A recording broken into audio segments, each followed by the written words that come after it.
like maybe W-2, very high income for a W-2 earner, would not be able to qualify for some of these deductions to save the tax. And she's excited because now she understands that's really where a lot of these things are made for. You don't have to be a business owner, but there's ways that you can structure it to get the business owner benefits so that you can use deductions like those of us that are business owners that have been an advantage to us for a long time. Now, a lot of you listening that are business owners, we meet a number of you that you're like, wow, I had no idea that I could deduct that. I had no idea that we could run that through the business. That's the beauty of having a proactive tax plan and having people that understand that, especially if people like myself that have been self-employed.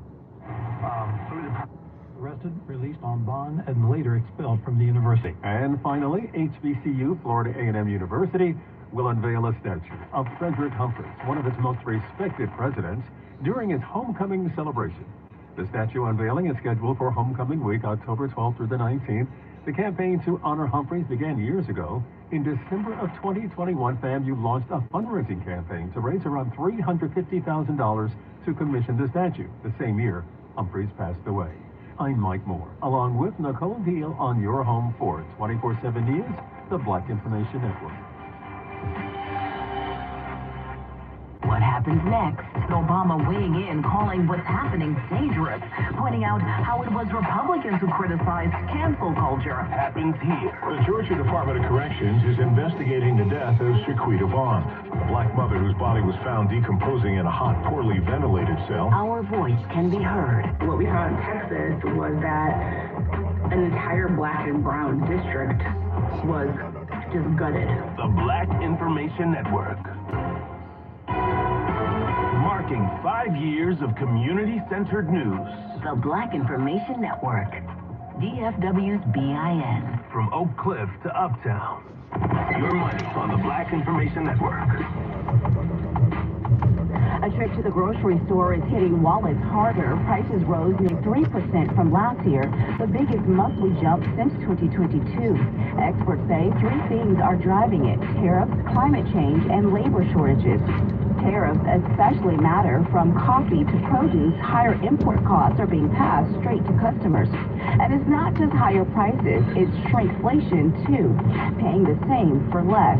A bag of beans that used to weigh 16 ounces may now just be 10.5 ounces, and it's not going away. To fight back, families are shifting shopping habits, buying store brands, shopping at multiple stores, and picking up bulk deals.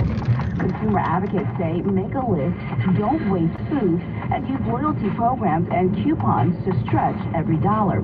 Bottom line, groceries are costing more, and the communities are being forced to get creative to help keep food on the table. With Money News at 24 and 54 minutes past each hour, I'm Mimi Brown on your home for Black News First, the Black Information Network.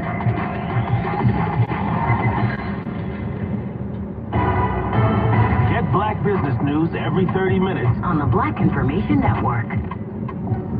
DFW's BIN. Where DFW news hits home. I'm Tammy Eswick. And I'm Esther Dillard on your home for 24/7 News, the Black Information Network. New Orleans embattled Black Mayor Latoya Cantrell and former bodyguard Jeffrey Vassy are set to stand trial in October 2026. But the federal judge has ordered the pair not to have contact with each other. Both have pleaded not guilty to obstruction and wire fraud. Prosecutors say the pair used taxpayer funds to carry on a romantic relationship.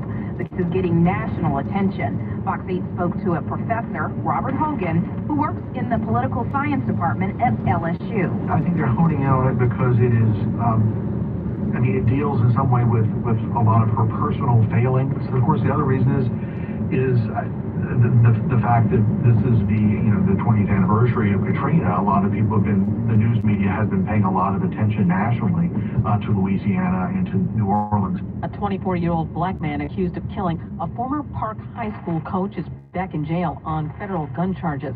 The feds arrested DeCorlean Tishon Robinson as he was walking out of the courthouse from dealing with a different case. He is now being charged with 1 count of possession of a machine gun. In a press release, officials say Robinson had a Glock 10mm handgun with a machine gun conversion device, but he says he purchased the gun with the device already attached. Meanwhile, Mississippi Board of Trustees of State Institutions of Higher Learning has selected An AGB search out of Washington, D.C. to help find the next president of Jackson State. Former JSU president Dr. Marcus Thompson resigned in May 2025. The Board of Trustees named Dr. Denise Jones-Gregory, who serves as provost and vice president of academic affairs. She was named interim iHeartRadio goes one-on-one with John Legend to find out how he views recording versus performing live.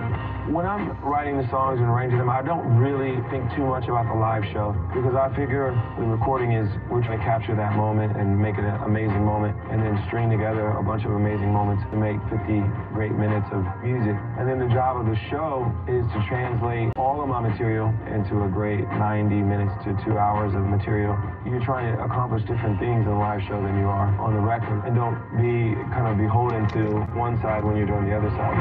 Keep listening to iHeartRadio for more from your favorite artists. KHVN AM, K237HD, and KKGM AM, K248DS, Fort Worth. Tell your smart device to play the Black Information Network on iHeartRadio. Timmy Eswick with BIN News Now. A free speech fight in Florida. Florida Department of Education sent teachers a letter reminding them that they can be disciplined for posts that undermine the public trust. Now, it came after several teachers posted maybe not so nice things about podcaster Charlie Kirk. But one Black Palm Beach school board member is crying foul. Unless you as a parent, you as a teacher feel bad because I as a teacher don't miss a racist. A race is bigger than that. I don't see how you're going to be at risk of losing your teacher certificate. Former NFL player Colin Kaepernick has stepped in to pay for an independent autopsy for Delta State student Trey Reed. It comes as Mississippi officials have ruled Reed's death a suicide. The Trump administration says if the Chicago public school system doesn't pull the Black Student Success Plan, they'll strip them of $15 million in federal grants. Get BIN News Now on command 24/7 on the iHeartRadio app.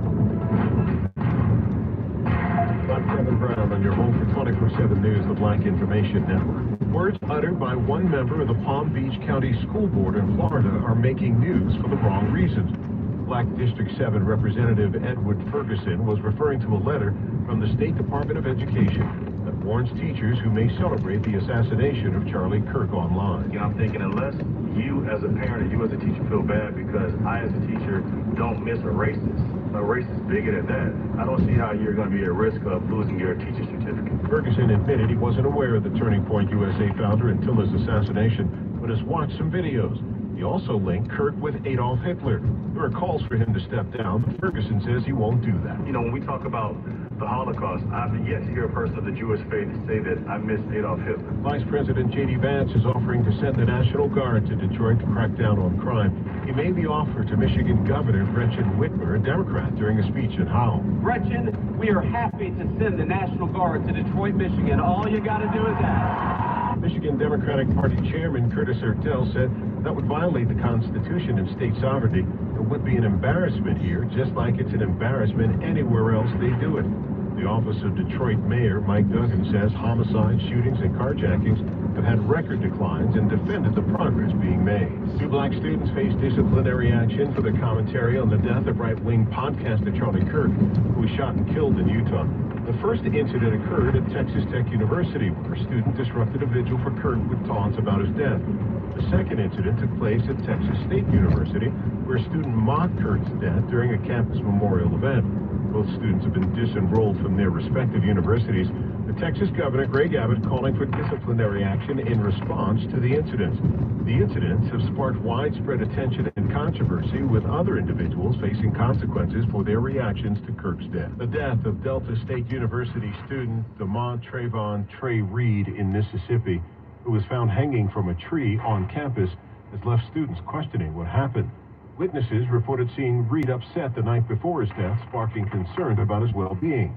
The initial investigation ruled Reed's death as suicide, but conflicting reports from the school have prompted the family to seek legal assistance. As the campus community mourns, they're coming together for vigils and discussions to understand the tragic incident.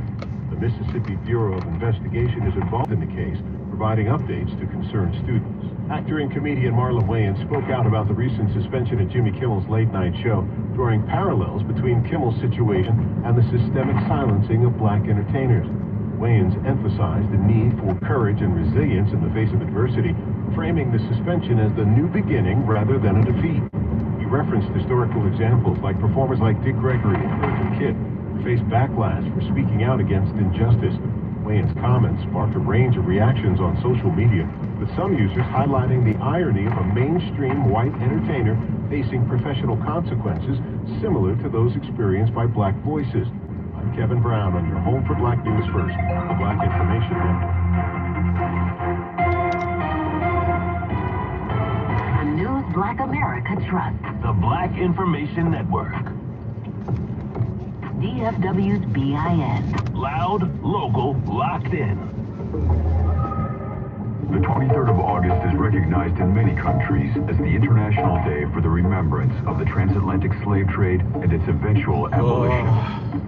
The Day of Remembrance was selected by the UNESCO agency to acknowledge a historic slave uprising in the French colony of Santo Domingo, now known as Haiti. On the eve of August 22nd, 1791, African-American men and women revolted against slave owners. This uprising triggered the Haitian Revolution and eventually led to the island's independence from French colonizers in 1804. Over 200,000 Haitians perished during the multi-year conflict, along with thousands of French troops and colonists. The first Day of Remembrance occurred in Haiti in 1998. Today, countries around the world recognize this date and its contribution towards abolishing the slave trade. And that's a fact. I'm Wesson Tishon for the Black Information Network. Celebrating 5 years of uniting and informing. The Black Information Network. DFW's BIN. Big D, big stories. I'm Mike Island for Mike Stevens on your home for 24/7 News, the Black Information Network. A woman is being charged in a Columbus, Ohio East Side shooting. According to WSYX, a woman was fatally shot and 2 other people were wounded. Police say Janaisha Lewis was pronounced dead after being taken to the hospital. Lewis, who is a 22-year-old African-American, was in critical condition when transported to Grant Medical Center. 2 other shooting victims were reported to be in stable condition, WSYX says. The shooting took place just a few blocks away from East Columbus Elementary School. Sergeant James Fugla with the Columbus Police Public Information Unit. We're not exactly sure what led up to this. We don't even know if it's a self-defense. It could be something else, but we ultimately know that there's no threat to the community at this point. Sergeant Fugla, who is African-American, says there are multiple scenes inside and outside the residence where the shooting occurred. A neighbor tells WSYX this kind of thing cannot continue. It needs to stop. I mean, people need to put the doors down. That's what they're for. Sandra Widlow has been charged with murder.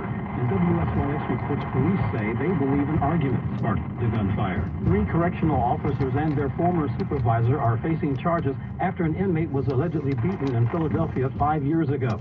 The officers are accused of taking the inmate from a holding cell to his cell before allegedly punching and kicking him until he needed emergency surgery. The alleged incident happened in October of 2020. All 4 indicted in the case face decades behind bars if convicted. I'm Mike Island for Mike Stevens. Now let's take a look at your local stories on the Black Information Network. I'm Timmy Eswick on your home for Black News First, Dallas's BIN 1630 and 970, the Black Information Network. The first H-E-B grocery store is officially coming to Dallas. Thursday, the Planning and Zoning Commission voted unanimously to approve the rezoning request. I just think it'd be great